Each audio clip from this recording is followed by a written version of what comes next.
Welcome to the Off the Charts Football Podcast. I'm Matt Manocherian of Sports Info Solutions, joined as always by our producer Justin Stein. And today we've got Jordan Edwards and Ben Hrkach from the SIS Scouting and Operations team to talk about some players. We're going to start talking about some draft prospects as we start to count down to releasing the SIS NFL draft site that we expect to be released to the public at some point next week. We will let you know. Keep an eye out for us at sportsinfo_SIS and at sportsinfosolutions.com. For the meantime, we want to talk about some of these defensive players in the draft. We'll get to offense next week with Nathan Cooper. But first things first, Jordan, welcome back to the pod. Appreciate it. Thanks for having me. I'm excited to talk about some draft prospects now. And I'm excited once we get, after talking about some of these players, to pick your brain about your Carolina Panthers and what they might do with that number one pick. But first, keeping it with the man that's been about as busy as anybody at SIS lately, Ben Hrkach. Ben, how are you doing? Hello. I'm great. It's the best time of the year. We finally actually get to talk about dudes. Let's talk about some dudes. Let's jump right in. Ben, I want to start off with you because as soon as I brought up, hey, you guys want to come and talk about some prospects, you said, I can talk about Ivan Pace for days. Let me just tee you up right there. Why can you talk about Ivan Pace for days? Yeah, so about a year ago, I was on this podcast talking about Jalen Petrie. I described him as a brick through a windshield, and Ivan Pace is a brick that's 3 times as heavy, and he's running through offensive linemen, and it looks like he's going to be able to do it at the next level. He is a 5'10" player, so size is obviously his biggest issue. He was a 2-star coming out of Cincinnati, Ohio, went to Miami, Ohio. Then his younger brother, Deshaun, was more of a size, weight, speed guy. So he ended up at Cincinnati. Final year, Pace transfers to Cincinnati and walks in day one as a stud. Absolutely leading the defense. You take a look at his bio on Cincinnati. They said that he had the greatest defensive year by a Bearcat ever, 1 year after SIS Scouting. So this dude is an organizational shift. He's going to be a tone setter in every sense, and he's just going to be an absolute menace for anybody. I know Jordan did Torrance from Florida, big fan of him. There's two back-to-back plays in the Senior Bowl where Pace makes him look like he doesn't belong on the field, which is hilarious for a 5'10" dude from Cincinnati. I believe their pro day is today. I've seen some reports about him running low 4.5s. He's faster than that on the screen with his pads on. GPS tracking is a big thing currently with the Senior Bowl. Last year, I believe Tariq Woolen may have been the fastest, if not Christian Watson. You saw that translate immediately to the field in the NFL. I believe Pace was the fastest linebacker, potentially the fastest defensive player at the Senior Bowl. Really, that is something that you want to look at for someone that is undersized. He played above everything and dominated competition consistently. All right, but I got to take you back a second. How high-end a prospect are we talking about here? Because, I mean, you mentioned Sauce Gardner. I think open and close case that he was the best defensive rookie in the NFL last year. Are we talking about that level of a prospect? You don't have the measurables there, of course, but where could you see Pace kind of fitting in? Yeah, so it's a shame. He's born in the wrong era. If he's playing in the early 90s, he's a will for the Miami Hurricanes, and he's everyone's favorite player. He's got his abs out. He's got the extra bands on. He's swagged out as much as it can be. But in today's NFL, he does not fit in a perfect spot. He's an undersized Mike, or he's a will that can't cover too well, which is a bad spot to be. Ideally, you're going to have him as someone that can freelance, potentially behind some big D tackles that eat up some blocks. But yeah, he is not a first-round prospect for probably any team. He's going to be lucky to go day 2, but this is a guy that's proven everyone wrong his entire career, and I don't see him stopping now.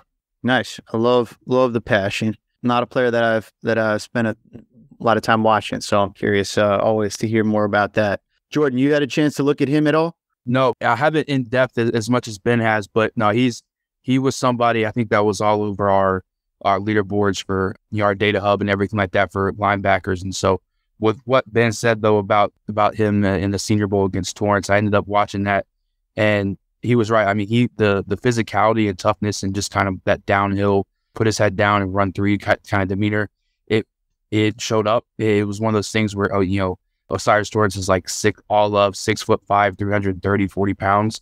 And he just ran right through him and all that kind of stuff. So that kind of attitude is something that you don't really see a lot in defenders, especially at that size. And so that is something that, could translate. He's definitely somebody that's going to be able to play on special teams, I would assume, right away. And then maybe similar to what, we saw with like Hard Knocks this year with Malcolm Rodriguez, kind of that undersized, athletic, play with your hair on fire type of linebacker that just impresses everybody on the coaching staff and you kind of win over your teammates. That stuff kind of translates as well and gets you onto the field too. So I think that's just kind of one of those things where he'll translate over in more of a different way than athletically and kind of just in his size and all that kind of stuff where we typically like to see for first and second round linebacker prospects. But this guy probably can just play really anywhere in the league. Right. So I guess the sort of like you guys sound like you're projecting more of like a Zach Thomas type trajectory here. The sort of undersized guy drops a little bit in the draft, but all he does is tackle people everywhere. You said he's kind of not big enough to be your ideal Mike, but maybe doesn't cover well enough to be your ideal Will. Where do you see him fitting in best on the NFL level? Is he a 2-down Mike on a 3-4 team, or where is he fitting in? Yeah, so that's where he's going to start first couple of years for sure. He doesn't have a huge third down role. What will be his kind of crux of winning or losing is, can he become a pass rusher? Because he has the instincts you don't see in anybody. He has a bend, he has a burst, and he plays with just an innate leverage for that size that you don't see from anyone. Unfortunately, he doesn't have the arm length. So you try to say, could he become 80% of Elvis Dumervil just to play on third down? He doesn't have those long arms that he can kind of stab an offensive lineman's chest or anything like that. It is agility, elusiveness, and instinct with just a determination to not stop. His balance is bonkers. There's so many times he's cut, he's on his back, and all of a sudden he's full speed, chasing after someone. So he's going to pop up, he's going to get the muddy plays, he's going to crawl, he's going to get some bear crawl sacks at the next level. But if he can turn into a legitimate pass rusher, that would be his best shot to play on third downs. Interesting prospect to keep an eye on. I got to be honest, not an archetype that I would generally be the most interested in, but I've known you and your scouting eye long enough, Ben, to know that you don't just pull these players out of a hat and say, sometimes you talk to scouts that'll just have a million exceptions. All of their players are exceptions for one reason or another, anybody that they like. When you have an exception, there's usually something to it. There's usually an extra special aspect to that game. So sounds like a fun player. Let's flip over and talk about some higher end players, though. I know you also have spent some time looking at Jalen Carter.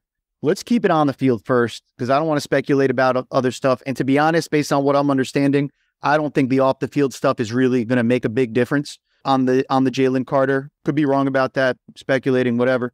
But let's talk about the player. Yeah, as a player, this guy is a creative player straight out of Madden. He's 6'3", runs like a linebacker. I mean, there's nothing he can't do physically when he turns it on. He does have the classic high-end D-line prospect issue of, is he turning it on every play, and does he want to dominate every single play? Because as a lifelong Eagles fan, the first comp that came to mind when he puts it on is Reggie White. There is a physical dominance and a persistent pressure that is unstoppable with him. It's unteachable, and it's something I really haven't seen before. And Dominican Sue at Nebraska is something else that came to mind. When this guy puts at full speed, it's eights across the board, and he's unstoppable. The problem is the effort isn't always there, and he gets caught up fighting against people that beat him. There are some tricky, some savvy offensive linemen that have gotten into his skin, and he will focus on beating them or complaining to the referee instead of chasing down the tackle. So there is some mental stuff besides the off the field completely. The on the field, it's not the person that you want. It's not an Iva Pace. You're not having an Iva Pace full speed. You're having a guy that can beat everybody and knows he can beat everybody with ease. Yeah, what I've seen with this player, the strength absolutely jumps off the screen when you see him there. Just manhandling, not anybody, but like legit SEC, NFL prospect type players. And for all the stuff where, is he bringing it every snap and all that kind of stuff, even though he didn't even play, every down this year, you look at when he was on the field, the sort of impact that he had. This is like this sort of rare defensive tackle that can pass rush that everybody's looking for in the NFL right now. And these guys are getting $20 million a year, which is twice as much as like a good tight end or something like that. So I think he checks all the boxes in terms of there. And then you look at the Georgia defense in general. I don't want to reduce it down to just one player, but look at how many players they put in the NFL last year, how good those players were. And we knew at the time that he was better than all of them. pretty much. Like, this is a little bit like when we had Jamar Chase come out a year after Jefferson. And as good a prospect as Jefferson was, we all that watched them side by side knew that Chase was even better, or thought that Chase was even better. This reminds me of that a little bit. It's like we've already seen him play side by side with people that can produce on the NFL level. And he was better than those guys back when they were playing on the same defense together. All he did was lead them back to another national championship. There's only one defensive player that I'm more interested in than Jalen Carter in this draft. Jordan, where do you come down? Yeah, I mean, just like you said, I wrote up Trayvon Walker for our site last year. And so it was very apparent, even though he wasn't starting, that Carter was just as, good, or if not better, and on the same, or the next tier as these guys up front for them. And so, and those guys are really good players in their own right. I mean, Walker was obviously the first overall pick. Davis was a first round pick. Devontae Wyatt was a first round pick as well. So, the explosiveness, the quickness, there's it's hard to find these big dudes over 300 pounds that can play with the quickness and twitch that they do. And so, I think I saw at some point, I wish I could give credit to whoever said it, but that they said that Jalen Carter time travels from gap to gap. Like, that's how quick he is off the ball and getting from where he needs to be, getting past, offensive linemen into the backfield. And then you pair that with just brute strength to go along with it. It's rare to find in prospects. And so, but yeah, I mean, just like what Ben said, if there is, something that can keep this guy's, switch on from, start to finish in a game and where he can play 60, 70% of snaps at the highest level that he can, then we're talking about probably one of the best interior defenders against the run and the pass, in the league pretty quickly. So seeing him reminds me a little bit of like Simmons, Jeffrey Simmons out of Tennessee. I think that's like one of the better, comps I think that I've seen some people make, and just with the strength and athleticism, all that kind of stuff. And so, but yeah, I think, walking into the league, this guy is going to be clear added addition for whatever team he goes to. And I don't want it to sound as though he is purely physical tools. This man has accurate, active hands. He comes with a plan every play. His eyes are in the backfield. He's got it all. It's just, is he going to dominate every single play? Because he can. Yeah, he is all kinds of upside. Compares favorably. Like you were saying, like even Jeffrey Simmons, I think you saw some of the stuff he flashed on the film, but there was different concerns about him when he was coming out that I think Jalen Carter, you get an even clearer picture of what he might translate to. It's very hard to imagine a world where Jalen Carter busts unless it's off the field and, there's more than meets the eye sort of going on there. I want to hear, Jordan, though, I mentioned there is one guy that I would put ahead of Jalen Carter on my own personal board, and that is Will Anderson, who we'll see when the SIS draft site comes out, but looks like he might be trending towards the top defensive player, maybe overall player on the SIS draft board. Will Anderson out of Alabama. We've been watching him for 3 years. All he's been is arguably the best player in college football for the last 3 years, especially non-quarterbacks. What do you notice from Will Anderson as a prospect? And we'll give a shout to Jeff Dean, who's writing up the official report for him.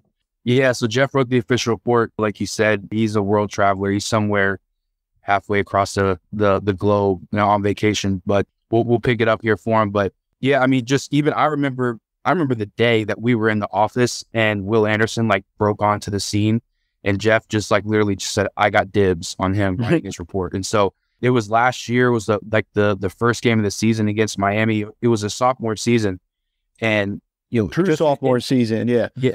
His just to go over kind of his the basic stats for his college career. He had, I'm gonna get this right. So he has 62 tackles for loss, and 34 and a half sacks in his career at Alabama.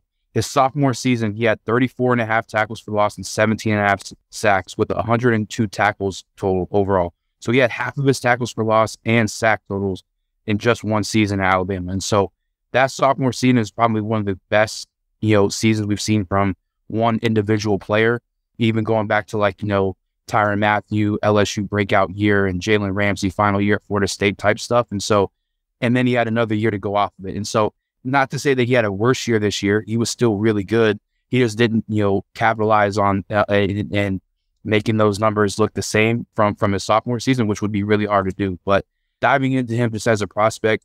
Well, hold on. I want to pause you there because go on ahead. the numbers, I'd actually, so 2 more games were played that sophomore year than he played either of his other 2 seasons. So he had about 200 more snaps between the extra games being played and playing more snaps per game than he did either his true freshman year or his true junior year. That said, you start to look at some of the other numbers there. Yeah, the sack total was 17 that 1 year versus 8 and 10 the other 2 years. But in terms of hurries, he had 47 hurries in 2021. Outrageous. He had 20 hurries in 2020. Before you said like the quote unquote breakout game, he was already amongst the leaders in college football as a true freshman in hurries. Just didn't convert quite as many sacks that year. And then another 31 hurries this year. Nothing to sneeze at all. The 81 total pressures, again, the sophomore year, 60 as a freshman, 53 this year. These are very impressive numbers. Like you said, maybe like less otherworldly looking, like from the sack standpoint, but look at the pressure rates. The pressure rate was 20% in that 21 year. In 2020, it was 19%. In 2022, it's 17%.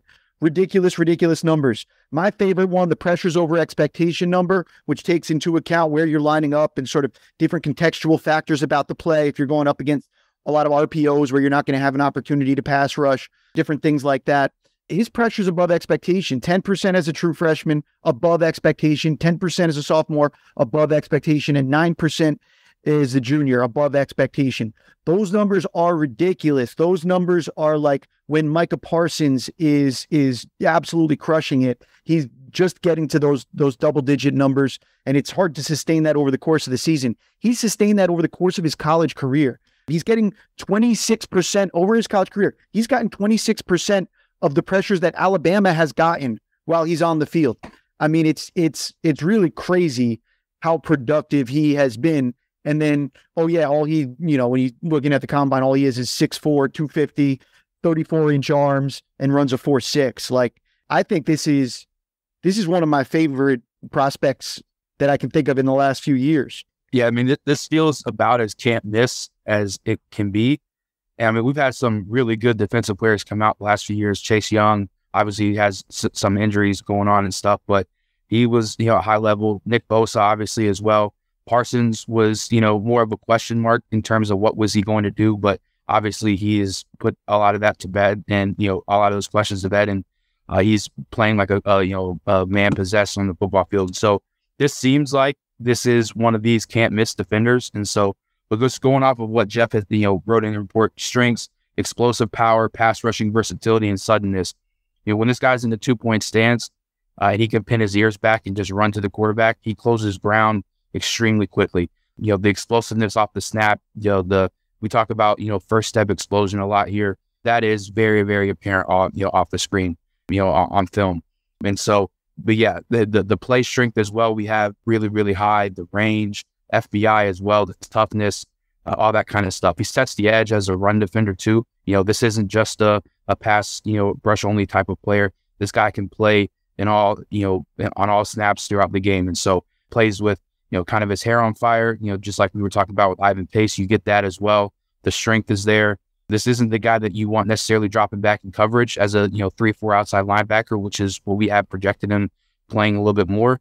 And that's fine. We don't really need him to do that as long as he's rushing the passer and doing all those other kinds of things. And so I think maybe the one thing that you can say might be a weakness for him is maybe his bend. He's not like Von Miller-ish, where he's, his knees touching the ground and he can still keep that explosion and speed. And maybe he can develop a few more pass rush moves as well. But the strength and the explosiveness is going to get him there the majority of the time. And so if he can keep working on those things, round out his game as a true edge player, I mean, we're talking about one of the best defenders in the league pretty quickly.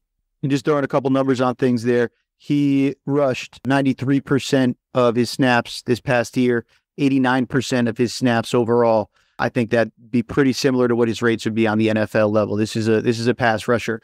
3-point stance, he's at about 50% of the time he's in a 3-point stance. So I'm not necessarily saying that. More of a true outside linebacker than a true 4-3 defensive end type prospect, but he'll fit in as an edge in whatever system you have him in. And in juxtaposition to the Jalen Carter taking some plays off, the Jadeveon Clowney, Will Anderson has never taken a play off in his life. He plays with a controlled rage, And I've never seen anyone cave in the chest of an offensive guard trying to pull to an unblocked edge. He will dominate you sideways and then make the play in the backfield. It's incredible how hard he plays, and it's never, ever stopped. Actually, who I think of now that I think about it, since we're doing a little bit of comps here, and I'll give our disclaimer, like, take comps with a grain of salt. When somebody gives a comp, it doesn't mean we think they're the same player. It just means there's an aspect of his game that we're reminded by and we're trying to create parallels to. When I scouted Khalil Mack coming out of Buffalo, absolute opposite in terms of like looking at he was just a guy who was like dominating low-level competition. You were trying to figure like, does this project? And then you saw him kind of show that he was the best player on the field against Ohio State in a very memorable game that gave me a lot more confidence that he could do it on that level. That Khalil Mack against Ohio State game, that's kind of been what Will Anderson has looked like since his freshman year. Maybe not quite that. That was a particularly epic game where Khalil Mack scored a touchdown, I think, if I remember right. But a little bit of a Khalil Mack-like prospect. I think a similar build here. Really strong, twitchy guy. Good length to him. Maybe not, like, to your point, Jordan, the sort of like elite, like Von Miller, Chase Young traits where you're just like, oh my God, the freakishness is off the charts. But the freakishness is strong in this one. He's a super impressive player. He's one of those guys we're talking about, is he going to be a 2-point stance type of rusher, or hand in the ground? Alabama's defense was very, versatile, where they were comfortable with him up and down to even playing like in a 4-eye or a 3 when they would go odd fronts and stuff like that. And so, because they trust his strength to be able to play on the interior as well. And so that's one of those things where you can play in a multitude of different roles. And so that's just, one of those things where you love to have it. I'm excited to see where he ends up next month. And so it feels like one of those kind of can't miss players. And in retrospect, it seems obvious, but I remember before Anderson's sophomore year, Jeff Dean telling me I would take him over Kayvon Thibodeau 10 times out of 10. And that's before Thibodeau had his last year where some people questioned him. Jeff Dean has been on this, and he was true the whole way. I tend to agree there that's not close for me, which is maybe scary. And I mean, like, compared to last year's number 1 pick, not close for me also. Exciting stuff there. All right, let's move back off the ball a little bit, Jordan, and talk about Emmanuel Forbes, a back-end player with a listed weight that is lower than mine. I don't know if I've ever seen that before. Tell me what you can about the Mississippi State corner. Yeah, so Emmanuel Forbes, super productive corner from Mississippi State. It seems like Mississippi State, every year has one of these really young, high-end talent players. Last year, Charles Cross was only a 3-year player. Same thing with Emmanuel Forbes, he's only a 3-year player as well. But yeah, like you said, height, 6 foot, right around 6 foot, 6'1"-ish. The weight, 166, is obviously the biggest concern here with him. But he's, like I said, super productive on the ball.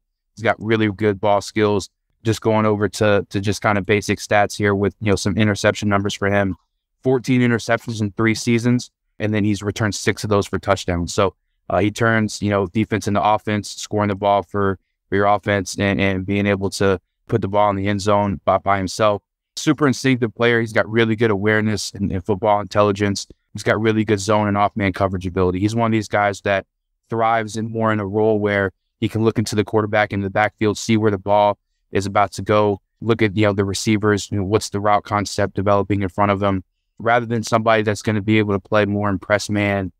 Obviously the weight is going to be something that hinders him playing against guys like, a DK Metcalf or those types of big guys where if he's playing in press man against them, he's going to get overpowered physically. But playing more on that off style coverage, zone coverage is going to be where he plays. Good play speed as well. He's not somebody that's going to be lining up in the slot as much, anything like that. Closing speed is really good though. Closes on the ball really quickly, can get his hands on the ball. Transition, he kind of gets out of phase a little bit at the top of his routes. But like I said, the closing speed to get back onto the ball is really good as well. So the play strength with him is going to be, a little lower than you would like, but he's mentally tough. He plays with a chip on his shoulder. He knows, he's not going to overpower you, but he's going to get into your head, do the little things to try and get you off your game. And so I kind of, put it in my last word here on his report. I think he's a starting level corner. I gave him that type of a grade. Might not be the first or second corner taken off the board here. Guys like, the Christian Gonzalez from Oregon or, some of those other guys, the Illinois corner, Devin Witherspoon. But I think he could play in that Vic Fangio style defense which is good for him. About half the league basically does now. Half the league has a disciple of Mangio playing on the defense, playing more quarters coverage, cover two, zone coverage off. Still obviously have to play man here and there because it is the NFL. You have to be able to play that. But I think one of those types of schemes where he can play a little bit more zone really kind of tends to, his skill set and everything like that. Yeah, not a guy that can't play man, or that he's got plenty of length, he got plenty of athleticism, all that kind of stuff, but probably not ideally suited there. He's only played 27% man coverage over the course of his college career. True man coverage, that is. I'm not counting combos and stuff like that. And only 18% of the time he's played in the slot, just 7% of the time in press. So some of those things that you might look for in different sorts of corner prospects, he's more of a true outside guy. And to your point, Jordan, you see him as somebody who ideally fits in either in a zone team or a zone scheme or something that is sort of more of a match-based type thing. Numbers-wise, things that jump out, total points rating in pass coverage was a 98, so I think that's pretty good when the most you can get is 99. But other things that stand out with him, just the interception production with 14 picks over the course of 3 years. This guy's been targeted 150 times and he intercepted 14 of them. That's kind of crazy. And the ball skills also jump out when you look at just the statistical profile. His hand-on ball percentage, 2.1%. That's good for fourth amongst corners in this year's class. So maybe not a guy that you can move inside, like lacking some of the versatility and also lacking, like we talked about, Sauce Gardner. This is not that in terms of you're shut down. We're just going to blanket you in press and we're never going to think about this receiver again. But that sort of next tier of player, if it's the right fit, he can be somebody useful. Jordan, can you talk a little bit more about his pure ball skills? Because I wrote up Cam Dancer a few years ago, and a lot of those interceptions were inflated due to the coverage packages and a lot of just gimme pick sixes. How do you feel about Forbes actually translating ball skills to the next level? Yeah, so he was one of these guys where I come in thinking like, oh, maybe they're off tip passes, things like that. Few maybe on some overthrows. He had one where he actually got beat and the ball ended up dropped by the receiver and he ended up kind of catching it, but he tiptoed down the sideline and somehow got it in for, a pick six. And so, but the one really good one that stood out on film was against Will Levis this year against Kentucky. And Levis tried to throw a little just like quick route, out to the outside. And Forbes is on the outside. His receiver kind of moves in motion and he comes into the line. And Forbes has got his eyes in the backfield the entire time. So he sees it. Levis just basically, I think it was like a sort of like an RPO. He ends up taking his eyes, off of Forbes. He just tries to thread the needle, and Forbes just closed on the ball, picked it right at the line of scrimmage, and took it, uncontested the rest of the way. So that was what really got me on the ball skills and his anticipation and kind of just his awareness and instincts to be able to see, okay, hey, I can see what's going on. I may be seeing this on film. I know this is about to come. All right, I'm going to close here on the ball really quickly to try and get his hands on the ball. Interesting player here. I'm actually going to flip this one around on Ben, the Eagles fan.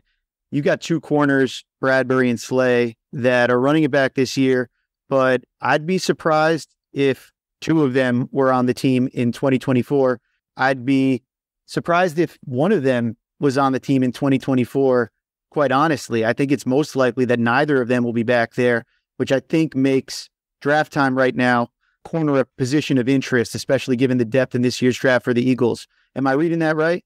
No, I don't think at all. I think the Slay on his way out was realer than any Eagles fan wants to believe. I haven't looked at that contract too much. I will say the Bradbury deal seems like they would have to take a hit if they let him go after just one season. So I could see him being there for the 24 year. But I think that Greedy Williams is a Desai guy for sure. And there's a reason he brought him over. He kind of got lost in the shuffle in that Cleveland Browns quarterback rotation. He needs to play outside, and they have two studs on the outside.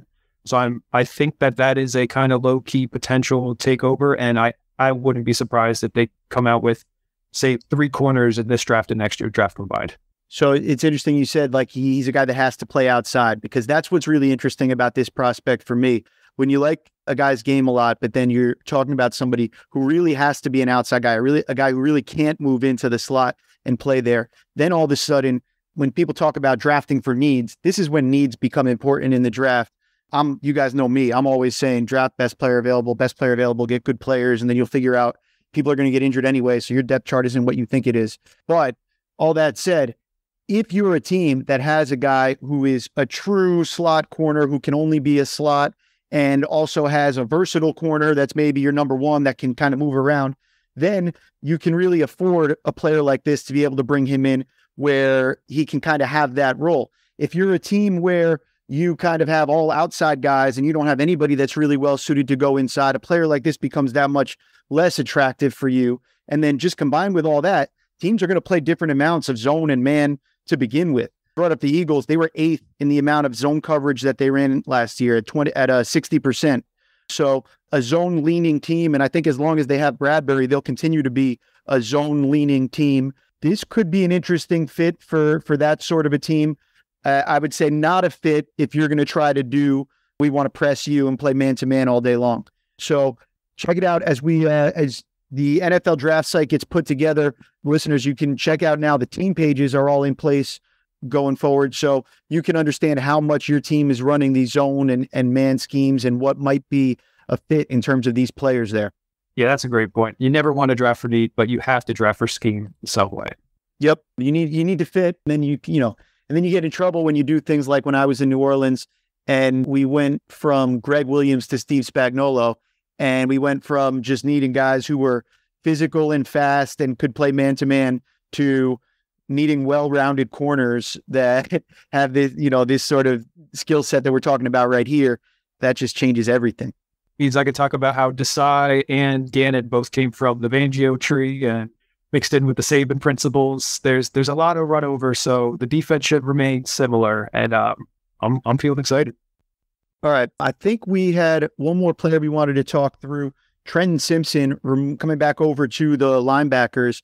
I don't think we have an official grading on him yet, but Jordan, is he trending towards being our top linebacker available in the draft? He's going to be one of our top ones. We came in with a 6.6 grade, which is basically a 2-down type of player and everything. And so this is a really intriguing prospect because he's kind of one of these potentially high ceiling, low floor players, just because he's more of an athlete trying to figure out where we want to play him versus, a football player where he has a defined position. So Trenton Simpson's from Clemson, 6'0", 2'0", so 6'2", 235, put on a show at the combine. He ran in the 4.3. So this guy is a true athlete playing on the football field. And so athleticism, range, closing speed, he has all those types of things that go within his game. His first 2 seasons at Clemson under Brent Venables, he was playing more in their star kind of role where Isaiah Simmons was playing at for a couple of years. And then this year that they had a new defensive coordinator that kind of moved him back inside to be a true weak side linebacker playing in a more traditional inside, role and everything. And so this year he had to learn how to really play the run in the box. And so he did not have a great year, doing that. His instincts and awareness against the run were kind of everywhere. There was a couple of games one against Syracuse this year where they like to do kind of some long QB, read actions, some midline type of principles with their mobile quarterback. And he would be seen just running with the running back and the quarterback's running right behind him. And so, into the open field. And so the instincts and awareness need to get a lot better. He's a physical player, especially out in the open. He lets his presence be known as a tackler. However, in the box, taking on linemen, trying to stack and shed, that needs to get a little bit better as well. And he can be a little too fast as well. So he get overrun some pursuit angles, things like that. But I think one of the biggest things that kind of works in his favor moving to the next level is defensive schemes are getting so multiple with their linebackers. He's a guy that plays more moving downfield. Can he rush the passer? He can still play in coverage, the hook curl zones, all that kind of stuff. But this guy might be somebody that you want to get, moving downfield and trying to blitz on third downs and stuff like that. So this is a guy that, we just want to get his athleticism on the field, have a defensive coordinator, have a plan for him, and then, try and get him into the best position to try and make a play on the football for the defense. So a little bit different than the linebacker we talked about with Ivan Pace earlier. This is, an athlete trying to figure out where we want to play him versus... Yeah, about the opposite, like a hair on fire production guy without ideal measurables versus 4.3 at 235. Yeah. Yeah. So, so like I said, tremendous athlete, he's got really good size and everything. I feel like he is going to be a little bit more of a will at, transitioning into the NFL. He can still play pretty well in coverage. And then I think, his added bonus of being able to to rush the passer, blitz from depth, add on to that kind of thing, for a defense is going to really be something that he can do at the next level pretty well. And then if all else fails, he can be a special teamer, that kind of stuff that translates well over. And so this is one of these things where the right place is what he needs. So, obviously Hassan Reddick is one of the best pass rushers in the league, right now, but it took him a while to get there because, Arizona didn't know how to use him. They were trying to. Right. What's the exact role? Yeah. So this is this type of a player where maybe he's, a 3-4 stand-up guy. Maybe he's an off-ball will. It really just depends on where he goes and where he can develop into the type of role that he needs to be in. That's a good shout. I see Hassan Reddick as almost like what, when I first came up in the league, we would have called like a Sam prospect, a strong side linebacker in the 4-3, somebody who will really play on the line of scrimmage a lot if you're in these over-under fronts. There was a Scott Fujita for us when I was in New Orleans at first. There is one of the names that comes to mind. Maybe that, because that's kind of how Hassan Reddick, I think, found his fit in sort of the hybrid stuff that the Eagles do. Maybe something like that is here. Because here's what you look at. You look at his numbers. The total points stuff is kind of middling, except when you look at pass rush. 99 total points rating as a pass rusher each of the last 3 years. So there's nothing confusing there. This guy's got to be rushing the passer at least some of the time. Then you also look at the pass defense stuff. This is a guy who's only given up 9 completions on, over 1,000 pass snaps, 1,400 pass snaps in his career. So he's been a strong player in coverage when he's been asked to do that, at least as the primary defender. So I think that's interesting. But he has been blitzed. He has been blitzing 31% of the time throughout his career. And so without all of those blitz snaps, I don't think you see such low completions numbers without knowing exactly what he's going to be doing, where he's going to be coming from. It's hard to account for a player like this. And then, 27% pressure rate when he actually comes. That's a really good number, even for a linebacker. So I see this. I see what you're saying in terms of this being just figuring out the role. The fit is going to be a really important part of whether or not this player can be successful. Yeah. So it's just one of these things where, we've seen him play a lot at Clemson over the years.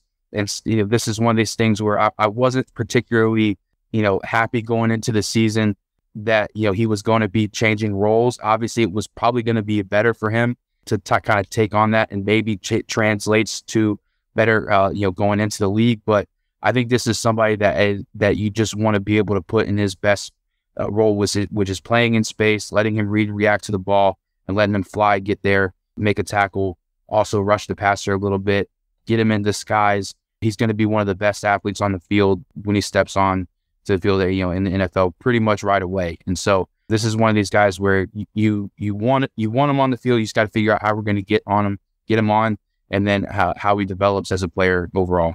Very interesting prospect. Keep an eye on him for sure. Before we get out of here, Jordan, it's hot seat time. We got to talk Panthers. The Panthers made the move, traded up for the number 1 pick.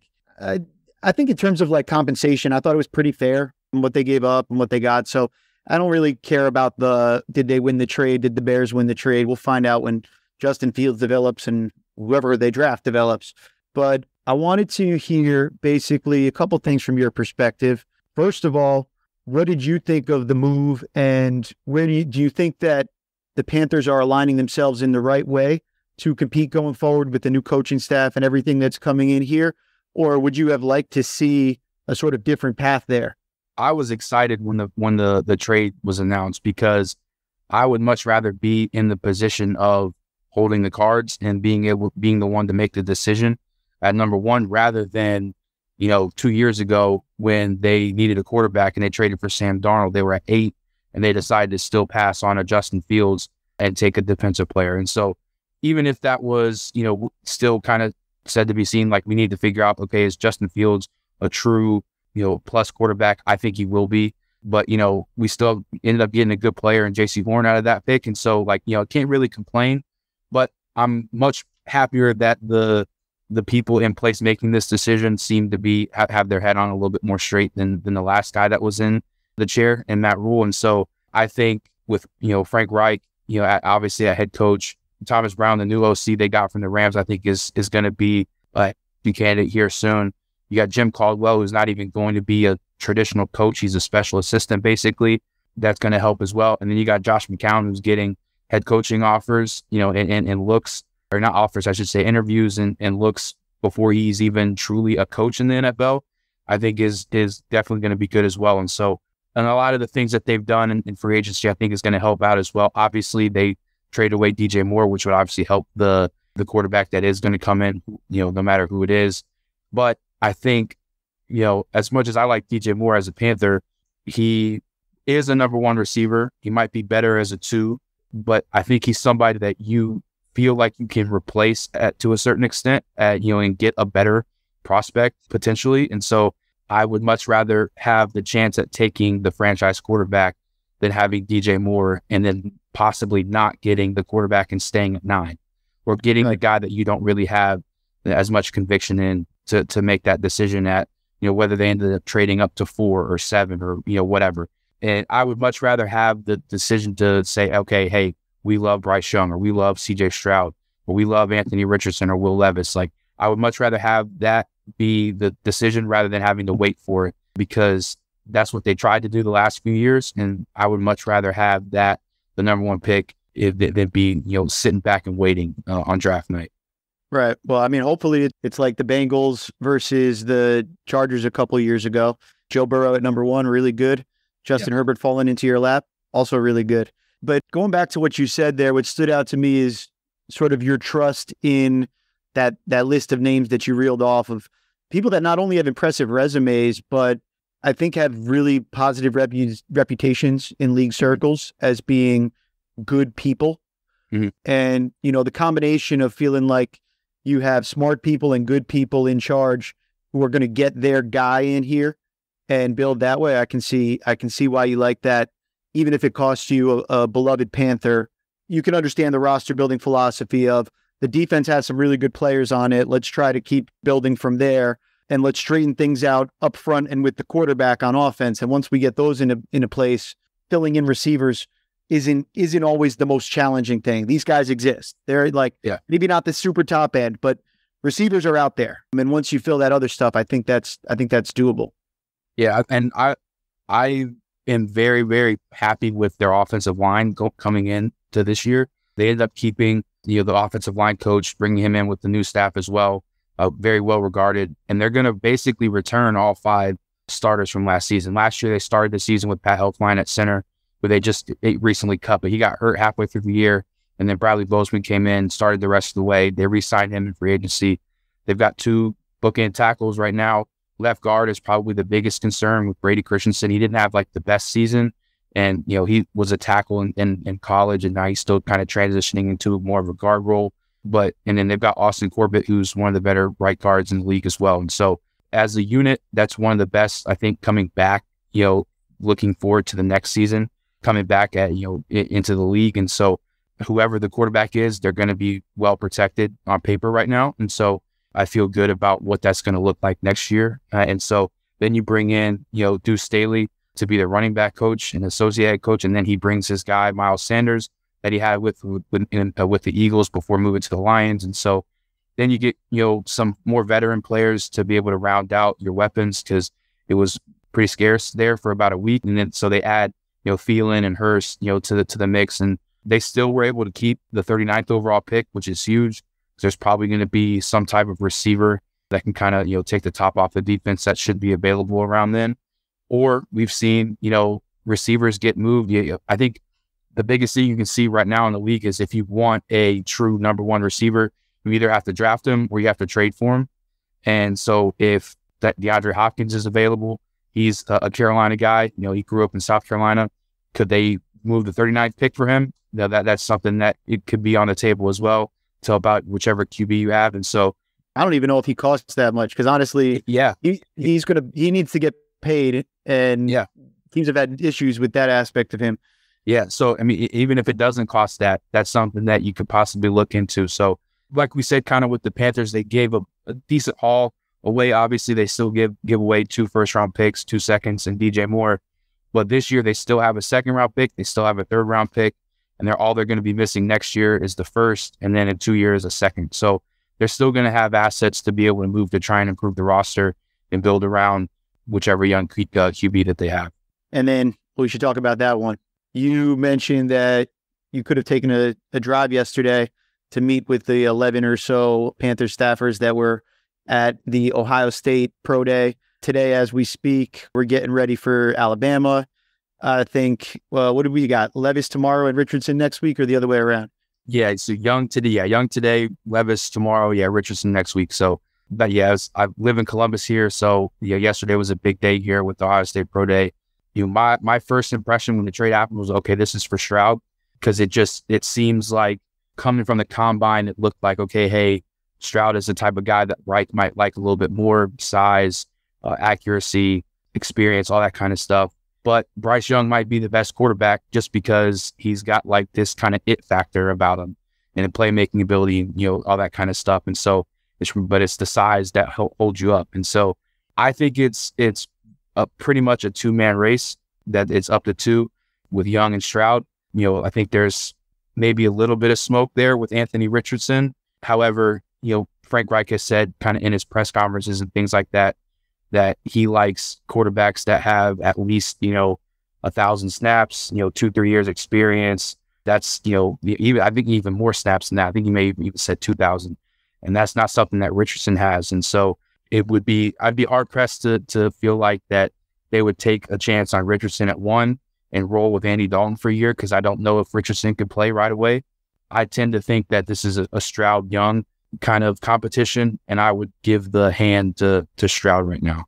I think that makes sense to me. Just looking at the players, we'll get more into quarterbacks next week and talk about the breakdown, but I think at a high level, you can kind of separate it into the producers, Bryce Young and CJ Stroud, versus the tools guys, which is Levis and Richardson. But when you look at where that sort of Venn diagram overlaps, CJ Stroud has the most of those traits. With Bryce Young, no matter how much you might like him, you're having to make him as sort of an exception size-wise. With Levis, you're having to make an exception accuracy-wise. Same thing with Richardson there, and also the experience with Richardson too. With CJ Stroud, you don't have to have any of those exceptions. And that's usually the way teams are trying to think about scouting, isn't trying to find necessarily this player's the best, but doing a process of elimination. So I think you're probably right. Although the hype around Bryce Young, and it's easy to see why, like it was with Kyler Murray, it reminds me of that Kyler Murray-ish, where this might just be one of those times where people are just saying, yeah, it's not the way that we used to draw it up, but this is that dude, basically. I think they already know. I know they're doing their work these next couple of days, meeting with everybody, having dinner and stuff like that. I think they already know. Yeah, I think they do too. I think you obviously have to do your due diligence and keep the smoke screens up and try and, see if somebody can, if Houston has been linked to Bryce Young probably since the end of the season. So, can you convince them to come up to 1? I would just stay away from that. I would just take the guy that you want. You're not doing the draft day move? Yeah, it seems a little like a fantasy. So, but yeah, I mean, you have to do what you have to do to try and, play hardball and, do the business side of things. But at the end of the day, I think you just have to take the guy that you want. So, and don't kind of mess with it. And I don't think the human side can be overstated. Matt, you touched on it. So many of these quarterbacks at the top of the draft come into poor foundations. Whatever happened with Matt Rule, that's over. I don't think you could have two better people than Frank Reich and Jim Caldwell to have a young quarterback learn the ropes in this league. And then the other side of that too, who these people are, not only where they land, but who they are as people is going to be a big part of their development. We're talking about the starting quarterback for your franchise. This has to be, if this isn't somebody that's the best worker on your team, then your team's not going to have good workers. So the peer leadership aspect, and from what I understand, in the case of Stroud and Young, at least, these guys get really, really strong reviews from their teammates and the people that work with them. So all of it fits into the puzzle. All right, guys, this has been fun. I like talking ball. I'm excited to do this some more over the next couple of weeks. For now, we will sign off and get out of here. Teased it a little bit, but next week we'll be talking more offense, definitely getting into these quarterbacks with Nathan Cooper. Jordan will be back. Ben, you'll be busy with other stuff. But we will be having our internal conversations throughout the week that I'm excited for as well. And then keep an eye out for the SIS NFL draft site. That'll be up at nfldraft.sportsinfosolutions.com. In the meantime, check out our partners at the 33rd Team. They've got a lot of their aspects of their draft site powered by SIS at the33rdteam.com. And we will keep you in the loop as we are releasing more and more aspects of all this free draft coverage. For our producer, Justin Stein, my guests, Jordan Edwards and Ben Hrkach, I'm Matt Manocherian, and thank you for listening to the Sports Info Solutions Off the Charts Football Podcast.